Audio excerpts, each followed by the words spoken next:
पूरे उत्तर प्रदेश में मैं इस वक्त एक एक विधानसभा की समीक्षा कर रहा हूं। 2022 की तैयारी में हम लोग लगे हैं।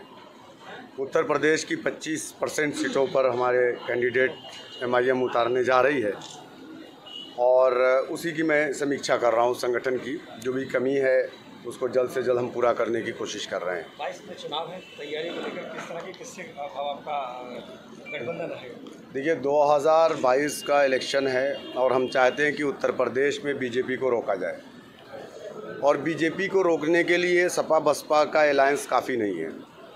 चूँकि 2019 में समाजवादी बहुजन समाज पार्टी ने अलायंस करके देखा, उत्तर प्रदेश में बीजेपी को नहीं रोक पाई। 2017 में कांग्रेस और समाजवादी के अलायंस ने बीजेपी को नहीं रोक पाए। तो मुझे लगता है कि उत्तर प्रदेश में MIM जिस गठबंधन का हिस्सा नहीं होगी वो गठबंधन नहीं बल्कि ठगबंधन कहलाएगा और वो गठबंधन बीजेपी को नहीं रोक पाएगा। और हमारे दरवाजे सारे लोगों के लिए ओपन हैं, वो समाजवादी हो या बहुजन समाज हो।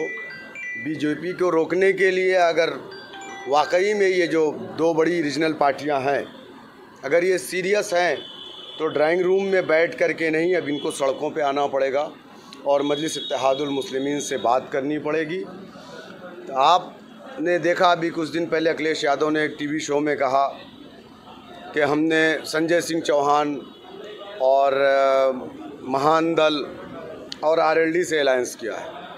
मैं आपसे पूछना चाहता हूं कि महान दल के राष्ट्रीय अध्यक्ष का नाम आप जानते हैं? नहीं जानते हैं। संजय सिंह चौहान की पार्टी का नाम आप जानते हैं? नहीं जानते हैं। RLD उत्तर प्रदेश में अपना जनाधार खो चुकी है। उत्तर प्रदेश में RLD के पास ना कोई MLA है, ना कोई चेयरमैन है, ना कोई ज़िला पंचायत है, ना कोई MP है। हत्ता कि 3 ज़िलों के बाहर उनका संगठन भी नहीं है। ऐसे लोगों को आप साथ लेकर के बीजेपी से फाइट करने की या चुनाव हराने की बात कर रहे हैं, ये नामुमकिन है। आप उत्तर प्रदेश की आवाम को बेवकूफ़ बना रहे हैं। किसकी तरफ रुझान है आपका? नहीं, मैं आपसे कह रहा हूं कि बीजेपी को रोकने के लिए हम उत्तर प्रदेश की दो बड़ी रीजनल पार्टियां, हम दोनों को कहेंगे कि हमें एक साथ एक प्लेटफॉर्म पर आना पड़ेगा। बीजेपी को कोई अकेले नहीं रोक पाएगा। कहाँ चुनाव लड़ना चाहेंगे आप? कितने सीटों? देखिए, हमने 100 सीटों पे तैयारी शुरू कर दी है। वेस्ट यूपी भी है, उसमें सेंट्रल यूपी भी है, बुंदेलखंड है और ईस्टर्न यूपी है। तो हम उत्तर प्रदेश के सारे ज़िलों में चुनाव लड़ेंगे और 100 सीटों को हमने सेलेक्ट कर लिया है, उसको हमने आइडेंटिफाई कर लिया है और उसी पे हम काम कर रहे हैं। चुनाव के अभी 6 से 7 महीने बाकी हैं। मुसलमानों को खास तौर से शिकार माना जा रहा है STF के नाम पर। क्या कहेंगे? धर्म परिवर्तन फिर रोहनी आग? देखिए, मुसलमान 1947 दिसंबर में लखनऊ के रफ़ायाम कलब में एक कन्वेंशन बुलाया गया था जिसमें मुसलमानों को कसम दिलाई गई थी कि मुसलमान अपनी कोई सियासी पार्टी नहीं बनाएगा। मेरा मानना यह है कि जमहूरियत की सबसे बड़ी ताकत सियासत होती है। बीजेपी आज जो भी कुछ कर रही है वो सियासी क़ुव्वत की बुनियाद पर कर रही है, चाहे वो धर्मांतरण पे कानून, चाहे वो ट्रिपल तलाक पर कानून, अभी ये लोग बात कर रहे हैं कि जनसंख्या नियंत्रण पर कानून। तो बीजेपी जो कर रही है ये आज कोई नई बात नहीं है। 2014 से जब से ये लोग सत्ता में आए हैं इस तरीके के मामलात मुसलमानों के साथ हो रहे हैं। दूसरी एक अहम बात मैं कहूँगा कि बीजेपी से डर करके हम बीजेपी को नहीं रोक पाएंगे। हमको बीजेपी से फाइट करना पड़ेगा और बगैर डरे हुए मुसलमानों को बीजेपी को सत्ता से उखाड़ करके फेंकना पड़ेगा। मौलाना पकड़े गए 1000 लोगों को धर्म परिवर्तन करने का मामला है, आप किस नज़रिए से देखते हैं? वो 1000 लोगों को बीजेपी लाए ना भाई, TV स्क्रीन पे आप चला देंगे। इल्ज़ाम है 20-20 साल बाद लोग जेल से रिहा होकर के बाइज्जत बरी आए अदालत से। उन 1000, देखिए इस्लाम में कोई ज़ोर ज़बरदस्ती नहीं है। उमर गौतम जी उन्होंने बहुत पहले इस्लाम कबूल किया, इस्लाम की दावत देते हैं। हमारा संविधान इस बात की इजाज़त देता है हम किसी भी धर्म को माने। भाई इसी मुल्क के अंदर राम को मानने वाले भी हैं, रावण को मानने वाले भी हैं। इसी मुल्क के अंदर कपड़ा पहन के चलने वाले भी हैं, नंगे भी चलने वाले हैं। तो क्या किसी को ममानियत है इस बात की? इस बात की आज़ादी है। संविधान में बाबा साहेब भीमराव अम्बेडकर ने हमें इस बात की आज़ादी दिया है। तो ये एक प्रोपेगेंडा है। बीजेपी चूँकि अपने जो भी इन्होंने वादा किया था ये अपने तमाम वादों में फेल हो गए।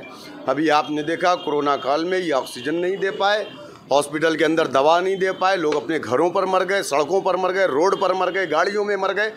तो ये अपनी नाकामी को छिपाने के लिए ये हिंदू मुसलमान जैसे मुद्दे को लाती है। रोहिणी एक बड़ी समस्या देश के लिए बन गई है। आए दिन आपराधिक गतिविधियों में पाए जाते हैं। आप किस नज़रिए देखते हैं? कितना ये भी बीजेपी का एक मुद्दा है। रोहिंग्या मुसलमान ये भी बीजेपी का एक मुद्दा है, जबकि वास्तविकता नहीं है। देखिए, मैं एक चीज़ जानता हूँ, इल्ज़ाम लगाना आसान होता है, आप इल्ज़ाम किसी पर भी लगा सकते हैं। वर्तमान में अलीगढ़ सांसद फिर मुद्दा लेकर आए कि जिन्ना की तस्वीर बाहर लेकर जाए, क्या कहेंगे इस पर?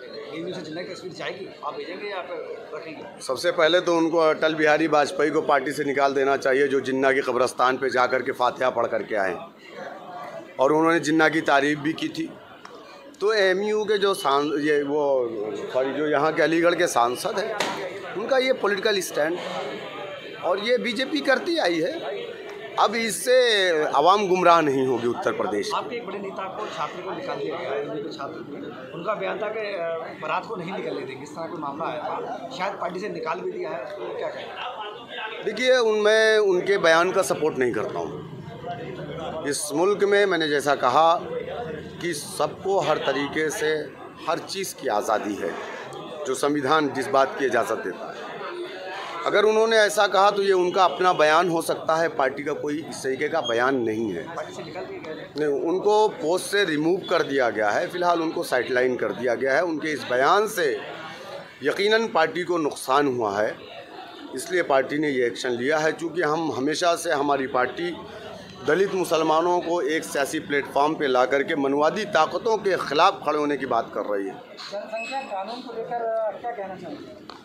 देखिए, जनसंख्या नियंत्रण कानून भारत सरकार ने सुप्रीम कोर्ट में कहा था कि नहीं, ऐसा कोई कानून नहीं बनेगा। यूपी गवर्नमेंट बना रही है, लेकिन मेरा मानना यह है कि एक और कानून आना चाहिए। जिन लोगों ने शादियां नहीं की है या जिन लोगों ने अपनी बीवी को छोड़ दिया है, उस पर भी कानून बनना